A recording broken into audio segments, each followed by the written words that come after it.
Odisha plus खबर ही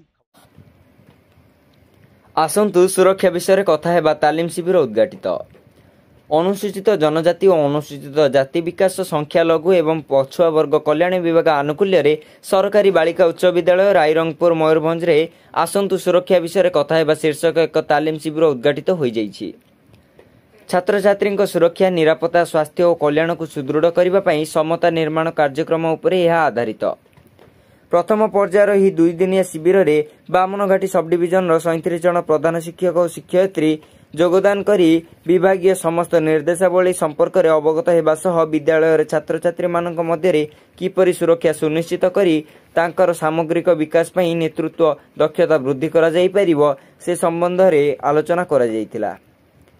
कार्यक्रम उद्घाटनी उत्सव में श्रीजुक्त भागवत प्रसाद महापात्र गोष्ठी उन्नयन अधिकारी रायरंगपुर श्रीजुक्त ज्ञानेन्द्र कुमार सामल अतिरिक्त जिला मंगल अधिकारी उपजिलापाल रायरंगपुर मुख्य अतिथि रूपे योगदान करथिले। श्रीजुक्त शुभेन्दु मोहन बल मंगल संप्रसारण अधिकारी रायरंगपुर और श्रीमती हेमलता महंत प्रशिक्षक तालीम प्रदान करथिले।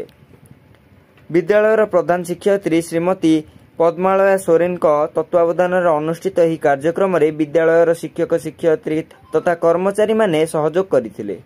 Mayurbhanj Rairangpur Shyamalendu Parida report Odisha plus.